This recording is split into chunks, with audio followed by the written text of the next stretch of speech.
Good morning dear students. तो आगे बढ़ते हैं।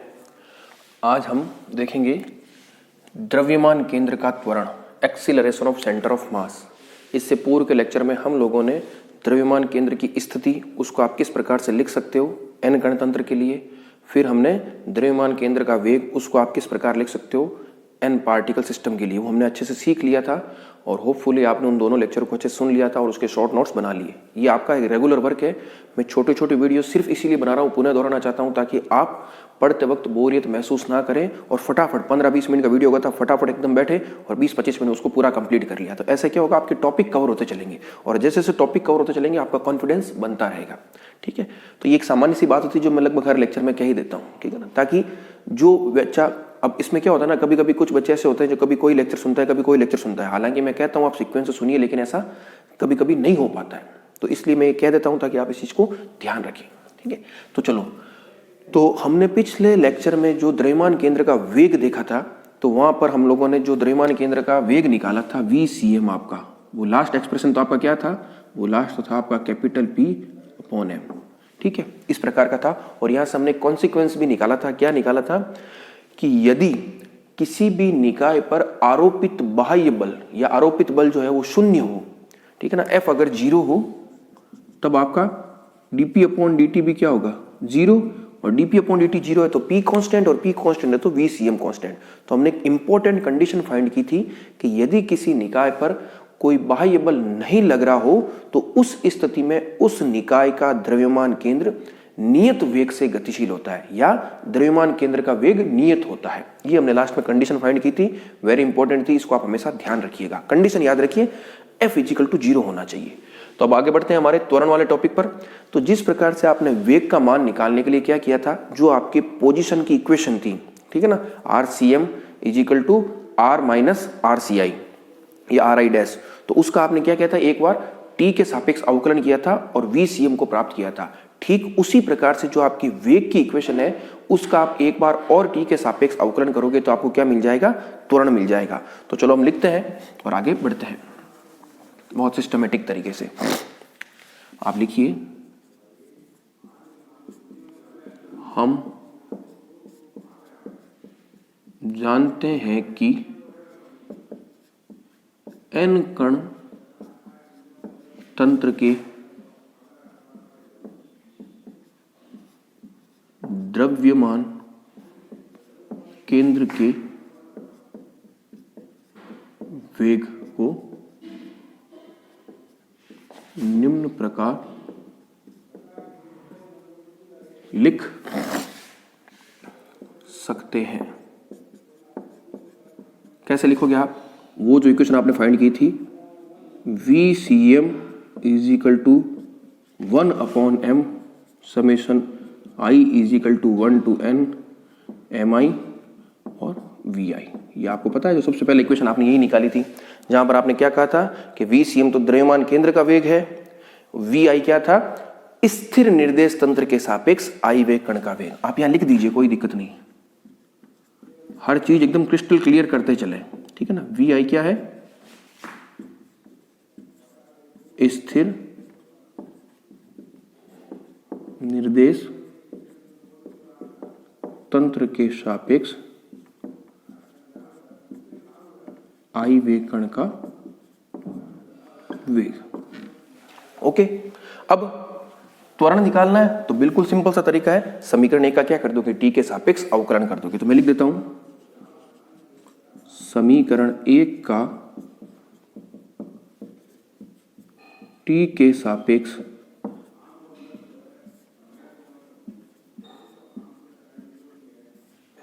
अवकलन करने पर, तो कर दीजिए चलो, dVCM/dt,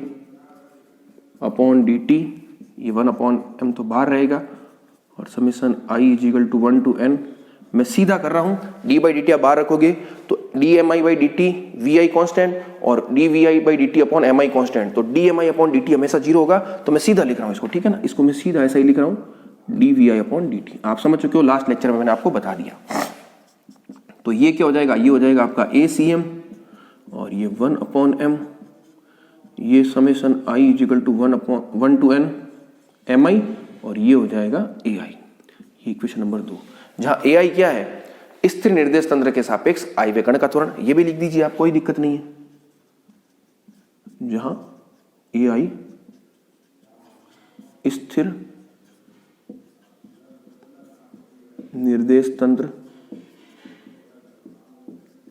के सापेक्ष आयव्य कण का त्वरण। ठीक है, तो चलो, तो ये आपके एक्सप्रेशन आ गया, ये आपको हमेशा ध्यान रखना है। अब हम क्या करते हैं, इसको थोड़ा और एक्सपांड करते हैं और कुछ फिजिकल सिग्निफिकेंस निकालने का प्रयास करते हैं कि हम इस एक्सप्रेशन से और क्या सीख सकते हैं। जैसे आपका ये एक्सप्रेशन बिल्कुल सही था, जो आपके पिछला टॉपिक था द्रव्यमान केंद्र का वेग, तो बिल्कुल यहां तक निकाल के आप छोड़ दीजिए। लेकिन हमने आगे क्या किया, इसको और एक्सपांड किया और कुछ फिजिकल सिग्निफिकेंस को सीखा, कुछ ऐसी चीजों को सीखा जो आगे आपके समझने के लिए भी काम आएगी और कुछ उसका इंपॉर्टेंट एप्लीकेशन भी होगा। तो देखिए, जिस प्रकार से वह हमने कहा था जो एम आई वी आई है वो आपका क्या था, आयव्य कण का संवेग, तो ठीक उसी प्रकार से एम आई ए आई क्या हो जाएगा, एम इंटू ए क्या होता है आपका, जो आपका एम ए होता है वो क्या होता है, एफ होता है, कुल बल का मान होता है, फोर्स। तो इसको भी मैं क्या लिखूंगा, क्या मैं इसको ऐसा लिख सकता हूं, आप देखिए, A C M equal to 1/m summation I equal to 1 to n F I, equation number 3, जहां एफ आई क्या हो जाएगा, आयव्य कण पर कार्यरत कुल बल। यह सब चीज को आप बिल्कुल सिस्टमेटिक नोट करना। एफ आई क्या है, आयव्य कण पर कार्यरत कुल बल। ठीक है, आयव्य कण की बात करो, कुल बल। अब ये मैंने कुल बल क्यों लिखा, अभी मैं आपको समझाता हूं, बहुत इंपॉर्टेंट फिजिक्स इसके अंदर छुपी हुई है जिसको आपको सीखना है तो बात बिल्कुल बेसिक। अभी थोड़ी देर बाद मैं बिल्कुल एफ आई लिखूंगा और ये कुल बल ही लिखूंगा, लेकिन इसके अंदर एक इंपॉर्टेंट चीज छिपी हुई है, उसको आपको सीखना है, उसको हम देखो सीखते हैं। मैं इसको रफ कर रहा हूं, आप आराम से उतार लीजिएगा, एकदम क्लियर, और ये सब चीजों को बिल्कुल सिस्टमेटिक तरीके से नोट कीजिएगा आप। चलो, अब देखिए, आपको पता है कि किसी भी कण पर जो बल होता है, कुल बल, वो दो भागों से मिलकर के बना होता है। एक तो उस पर लगने वाला बाह्य बल और दूसरा आंतरिक बल। अब आप सोचोगे आंतरिक बल क्या होता है, ठीक है, मैं आपको समझाता हूं। जैसे मैं एक लाइन लिख रहा हूं कि जो आपका एफ आई है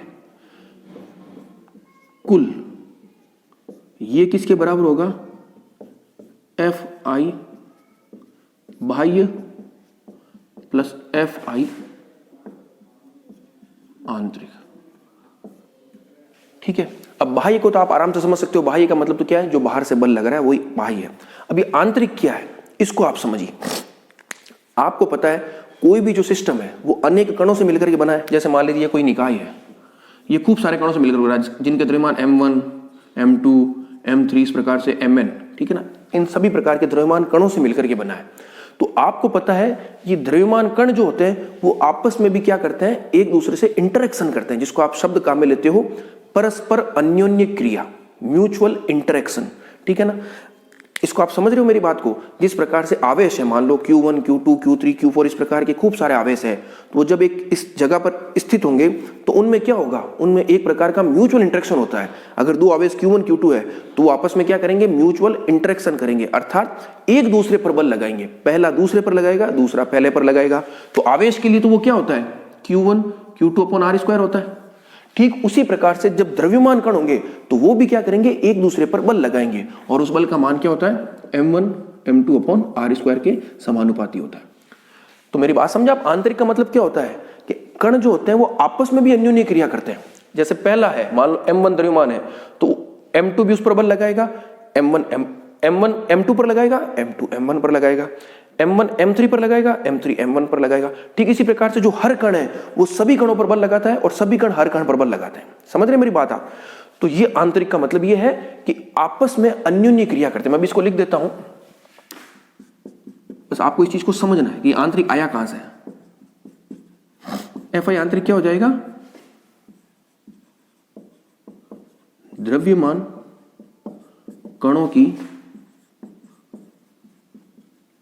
परस्पर अन्योन्य क्रिया, म्यूचुअल इंटरेक्शन। अन्योन्य क्रिया का मतलब क्या होता है, एक तरह से बल होता है। द्रव्यमान कणों की परस्पर अन्योन्य क्रिया के कारण लगने वाला बल। ठीक है, तो आई आंतरिक का मतलब क्या हो जाएगा, जो आई वा कण है उस पर अन्य जितने भी कण हैं वो सभी क्या करेंगे, बल लगाएंगे। ठीक है, तो ये हो गया एफ आई आंतरिक, तो इसको आप नोट कर लीजिए, एफ आई आंतरिक ही है। अब आगे एक चीज और सीखते हैं, देखिए अब आप, मैं इसको थोड़ा साफ कर देता हूं। चलो, अब आपको पता है जो न्यूटन की गति का तृतीय नियम है, न्यूटन की गति का तृतीय नियम क्या कहता है कि प्रतिक्रिया की प्रतिक्रिया होती है, यानी विपरीत दिशा में। अर्थात अगर पहला कण दूसरे पर बल लगा रहा है तो दूसरा कण भी क्या करेगा, पहले पर बल लगाएगा, लेकिन दोनों की दिशा क्या हो जाएगी, विपरीत हो जाएगी। तो सपोज कीजिए मैं एक बार 1 2 से बात करता हूं। मान लीजिए आपके पास कोई दो कण है, एक m1 है, एक m2 है। तो ये m1 m2 पर भी बल लगाएगा, m2 m1 पर भी लगाएगा। तो एक तो हो जाएगा F12 और एक हो जाएगा F21, और दोनों बराबर होंगे लेकिन दिशा क्या होगी, विपरीत होगी। ये क्यों, ये किस नियम से आया, ये आया न्यूटन की गति के तृतीय नियम से। ठीक है, यानी F12 माइनस F21। तो अगर मैं इसको आई जे के हिसाब से एकदम जनरलाइज करना चाहूं तो क्या मैं ऐसा लिख सकता हूं, F I J is equal to minus F J I. अभी आई जे का मतलब क्या है, अभी मैंने 1 2 लिया, आपका आई कहां से कहां चल रहा है, आई चल रहा है 1 to n और जे भी चलेगा 1 to n, लेकिन आई नॉट इक्वल टू जे। अब इसका क्या मतलब है, इसको मैं समझाता हूं आपको। हम क्या लेते हैं, तीन द्रव्यमान कण लेते हैं, एक मैंने ले लिया m1, एक m2 और एक m3। जैसे n पार्टिकल सिस्टम होता है वैसे 3 पार्टिकल सिस्टम है, जो इसके लिए लागू होगा वो n पार्टिकल के भी लागू हो जाएगा। तो इसमें देखो आंतरिक बल क्या क्या हो सकते हैं, आंतरिक बल क्या होगा कि एक तो पहले पर दूसरा, पहले पर तीसरा, ठीक उसी प्रकार से दूसरे पर पहला, तीसरे पर पहला, ठीक उसी प्रकार से दूसरे पर तीसरा और तीसरे पर दूसरा। ये 6 प्रकार के कॉम्बिनेशन होंगे कि नहीं होंगे, यानी पहले का दूसरे तीसरे के साथ, दूसरे का पहले तीसरे के साथ, तीसरे का दूसरे पहले के साथ। तो ये देखो first 2 first second, second first, first 3 3 1 2 3 3 2। तो ये 6 प्रकार के कॉम्बिनेशन है। और आपको पता है कि ये जो होता है 1 2 वो माइनस F21 होता है, उसी प्रकार से F13 जो होगा वो माइनस F31 होगा, उसी प्रकार से F32 है वो माइनस F23 होगा, न्यूटन गति के तृतीय नियम से। तो जब आप इनको ऐड करोगे, जो टोटल आंतरिक बल निकालोगे इस पूरे सिस्टम का, वो क्या हो जाएगा, आपस में सारे के सारे क्या हो जाएंगे, कैंसिल आउट हो जाएंगे, क्योंकि दोनों के परिमाण बराबर है और दिशा विपरीत है। तो कहने का मतलब क्या है कि जो एफ आई आंतरिक होगा समेसन पूरा, वो तो अपना आप जीरो ही आएगा। मैंने 3 पार्टिकल सिस्टम से बता दिया। अब n पार्टिकल भी लोगे तब भी आप देखोगे वो सारा का सारा क्या हो जाएगा, सब कैंसिल हो जाएंगे। और ये जो चीज मैं लिखी इसका मतलब क्या है, आई और जे, जैसे 1 और 2, आई इक्वल टू 1 होगा, 1 से लेकर के n तक चलेगा, जे भी 1 से लेकर के n तक चलेगा, लेकिन दोनों बराबर नहीं होने चाहिए। बराबर हो जाएंगे तब तो क्या होगा, पहले का पहले के ऊपर उसका कोई औचित्य नहीं है। ठीक है ना, जैसे ये देखो 1 2, तो आई भी 1 है, जे 2 ले लिया। जब आई 1 ले रहे हो तब जे का मान क्या होगा, 2 3 4 इस प्रकार से लेना है। जब आई 2 लोगे तो जे का मान 1 3 5 लेना है। यानी जो मान आप आई का ले रहे हो फिर वो मान जे का नहीं लेना है, क्योंकि वही मान अगर जे का ले लोगे तो फिर F11 F22 F33 इसका कोई मतलब नहीं होगा। तो इसका मतलब ये है। ठीक है ना, तो अगर मैं, आप इस चीज को समझ गए, अब मैं इसको एक बार नोट कर देता हूं पूरा, ताकि आपको पता चल जाएगा। मैं लिख दूंगा पूरा। ठीक है, तो चलो आप एक लाइन लिख सकते हो यहां पर,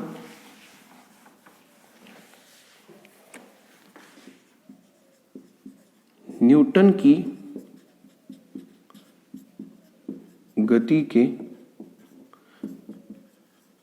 तृतीय नियम से आप क्या लिख सकते हो, F I J is equal to minus F G I. अब आप ये जानते हो इस चीज को, न्यूटन की गति के तृतीय नियम से आप क्या लिख सकते हो, F I J is equal to minus F G I. इसलिए मैं एक चीज लिख रहा हूं, देखो F I J summation I comma J, ये चलेंगे 1 to n, लेकिन I not equal to J, इसका मान क्या होगा, 0 होगा। इस चीज को आप समझे, आई और जे दोनों चलेंगे 1 से n तक, और आई जे के बराबर नहीं होना चाहिए, और तब आप इसका समेशन करोगे तो क्या हो जाएगा, 0 हो जाएगा। मैंने आपको 3 पार्टिकल से बताया था, आप समझ सकते हो उस चीज से। ठीक है ना, आप एग्जांपल लेके देख लीजिए, आई और जे का मान क्या लीजिए, 1 2 3 लिखिए, और इसको समेशन ओपन करोगे तो आपको क्या मिल जाएगा, 0 मिल जाएगा। 0 क्यों मिलेगा, क्योंकि पहले का दूसरे के ऊपर, दूसरे का पहले के ऊपर, पहले का तीसरे के ऊपर, तीसरे का पहले के ऊपर, दूसरे का तीसरे पर और तीसरे का दूसरे पर, ये सारे के सारे क्या होंगे, परिमाण में बराबर लेकिन दिशा में विपरीत, तो सारा का सारा कैंसिल आउट हो जाएगा। तो इससे आप क्या निष्कर्ष निकल गया, इससे ये निष्कर्ष निकल गया कि जो आपका समेशन, इस तरह से कह सकते हो, समेशन एफ आई आंतरिक जो है वो क्या हो जाएगा, 0 हो जाएगा। ये इंपॉर्टेंट निष्कर्ष है। तो जो आप एफ आई कुल निकाल रहे थे, तो वो केवल बाह्य ही रहेगा, आंतरिक का मान वैसे भी 0 होगा। लेकिन आंतरिक एग्जिस्ट तो कर रहा है, लेकिन उसका मान क्या होगा, 0 होगा। तो कई बार हम क्या करते हैं, सीधा Fi को, कुल को बाह्य सीधा कह देते हैं। जो अंदर ये पूरी जो फिजिक्स छिपी हुई है उसको हम क्या करते हैं, कई बार नजरअंदाज कर देते हैं। तो वो हमें नहीं करना है, हमें इस चीज को सीखना है। आंतरिक है लेकिन उसका मान 0 है। क्यों 0 है, इस प्रकार से हमने समझ लिया न्यूटन गति के तृतीय नियम से। तो आप इस चीज को यहां तक नोट कर लीजिए। अब आगे हम क्या नोट करेंगे, तो ये जो इक्वेशन थी आपकी, कौन सी, जो आपने निकाली थी, ACM = 1/m summation I = 1 to n Fi, ठीक है ना। ये आपका Fi कुल है, इसको आप ऐसे भी लिख सकते हो, समेशन I = 1 to n, सब तरफ समेशन ले लो। तो Fi कुल = summation I = 1 to n Fi by summation I = 1 to n Fi आंतरिक, ये की बात है, ठीक है। तो यहां से क्या हो जाएगा, Fi आंतरिक 0 है, यानी इसका मान अगर आप निकाल रहे हो कुल का, तो ये केवल यही बचेगा। तो इसको मैं क्या लिख दूंगा, ACM = 1/m summation I = 1 to n Fi बाह्य। अब Fi बाह्य लिखिए या सिंपली Fi लिखिए, दोनों एक ही बात है। अंडरस्टूड है कि जो Fi है वो I वें कण पर कार्यरत कुल बल ही है, जो बाह्य बल ही है, क्योंकि आंतरिक बल का मान क्या है, 0 है। तो इसको मैं ऐसा भी लिख सकता हूं, ACM = अब ये पूरा समेशन करोगे, F1 + F2 + F3, तो सब मिलकर के कैपिटल F हो जाएगा। तो ये कैपिटल F/m, तो ये आपके आ गया ACM। तो जिस प्रकार से VCM आया था कैपिटल P/m, ठीक उसी प्रकार से ACM क्या आ गया, कैपिटल F/m। तो यहां से आपका F हो गया MACM। ये इंपॉर्टेंट निष्कर्ष है जो आपको नोट करना है। तो आपने क्या सीख लिया, ये सारी चीज सीख ली। अब इससे भी एक कॉन्सिक्वेंस निकल रहा है इन दोनों इक्वेशन से, दोनों सेम ही है। इससे क्या निकल रहा है, इसको आप समझिए। जैसे आपको पता है, एक फॉर्मूला हम जानते हैं, F = होता है आपका m में। ये दर्शा क्या रहा है, ये दर्शा रहा है कि किसी m द्रव्यमान के कण पर अगर आप बल F लगाते हो तो उसका त्वरण ACM A हो जाता है, या कोई A त्वरण से गतिशील कण है तो उसका बल F होता है। तो यहां पर देखो, F क्या है, निकाय पर लगने वाला कुल बल, और कुल बल किस पर डिपेंड कर रहा है, ACM पर। तो इससे भी क्या निष्कर्ष निकल रहा है, इससे ऐसा निष्कर्ष निकल रहा है कि निकाय का जो संपूर्ण द्रव्यमान है वो एक तरह से उसके द्रव्यमान केंद्र पर ही संकेंद्रित है। तभी तो देखो आप, m × A, m तो क्या होता है, उस कण का द्रव्यमान या निकाय का द्रव्यमान, और A क्या होता है, उस कण या पिंड पर लगने वाला त्वरण। तो यहां पर जो अलग अलग कण है, M1 M2 M3, उसका कोई रोल ही नहीं रहा। जो फाइनली पूरे सिस्टम पर बाह्य बल आया है वो एक तरह से क्या आया है कि उसके द्रव्यमान केंद्र पर जो त्वरण लग रहा है वही उस पर बल का मान देगा आपको। तो इस चीज को भी आप यहां से समझ सकते हो। इसको मैं एक बार लिख देता हूं, ठीक है ना, बहुत ध्यान से एक बार पूरा लिख दूंगा, क्योंकि कुछ चीजें अब ऐसी होती है कि जिनको पूरा लिखना ही पड़ेगा, ठीक है। और घबराने की आवश्यकता नहीं है, कोई चीज ना भी समझ में आए तो 1-2 बार लेक्चर को सुनोगे तो निश्चित रूप से वो चीजें समझ में आ ही जाएगी, आपको कोई दिक्कत होगी नहीं इतनी विशेष।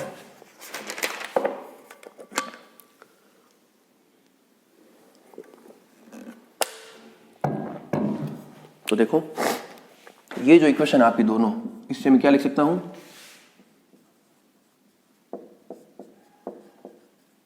स्पष्ट है कि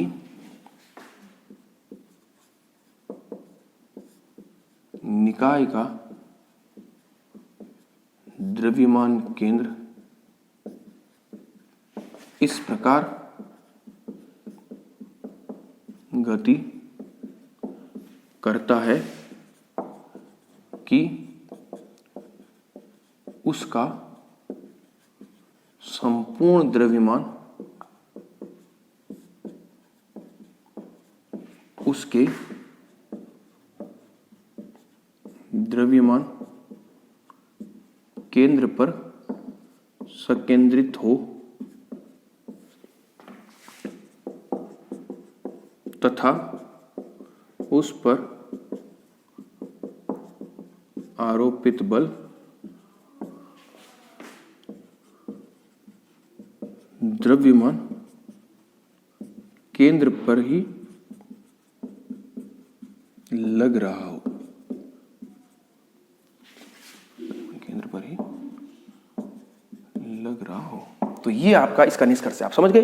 यानी निकाय का द्रव्यमान केंद्र जो गति कर रहा है, उसका जो वेग है, उसका त्वरण है, वो इस प्रकार से है कि सारा का सारा जो द्रव्यमान है वो एक तरह से क्या है, द्रव्यमान केंद्र पर ही संकेंद्रित हो, और जो आपका बल F लग रहा है वो किस प्रकार से लग रहा है कि उस पर आरोपित बल द्रव्यमान केंद्र पर ही लग रहा हो। आप इस इक्वेशन से कंपेयर कीजिए, F इक्वल टू ma का मतलब ही क्या है कि जो बल लगा रहे हो वो केवल m द्रव्यमान पर ही लग रहा है, या आप ऐसा कह सकते हो कि पूरा द्रव्यमान a त्वरण से गतिशील है। तो ठीक इसी प्रकार से जो ये n कण तंत्र है उसको अगर आप ये बाह्य बल देख रहे हो तो ऐसा लग रहा है कि पूरा जो सिस्टम है वो केवल a सीम त्वरण से ही चल रहा है। तो ठीक मैंने वही लाइन लिखी है कि आरोपित जो बल है वो द्रव्यमान केंद्र पर ही लग रहा हो, ऐसा प्रतीत होता है। और हमने जो सबसे पहले डेफिनेशन लिखी थी द्रव्यमान केंद्र की, वो क्या लिखी थी कि द्रव्यमान केंद्र क्या होता है, एक ऐसा बिंदु होता है जहां पर पिंड की गति की व्याख्या करने के लिए उसके संपूर्ण द्रव्यमान को हम केंद्रित मान सकते हैं। तो ठीक उसी प्रकार का रिजल्ट आपको यहाँ देखने को मिल रहा है। इस लाइन से आप आराम से समझ जाओगे। तो ये टॉपिक था हमारा द्रव्यमान केंद्र का त्वरण, जिसमें आपको सबसे इंपॉर्टेंट चीज क्या सीखनी है, द्रव्यमान केंद्र का जो आपने एक्सप्रेशन निकाला है त्वरण का वो याद रखना है, और उसके बाद जो आपने बल निकाला है आयव्य कण पर, जिसको आपने दो भागों में स्प्लिट किया, आंतरिक और बाह्य, तो आंतरिक किस प्रकार से शून्य होता है वो आपको ध्यान रखना है। और लास्ट में ये जो निष्कर्ष आया है कि इस प्रकार से गति कर रहा है निकाय कि उसका जो संपूर्ण द्रव्यमान है वो उसके द्रव्यमान केंद्र पर ही है, या आप ऐसा कह सकते हो उस पर जो बल है वो बल उसके द्रव्यमान केंद्र पर लगता हुआ ही दिख रहा है आपको, ठीक है ना, इस प्रकार से। तो ये था हमारा द्रव्यमान केंद्र का त्वरण। बाकी अब नेक्स्ट टॉपिक हम अगले लेक्चर में करेंगे। Thank you.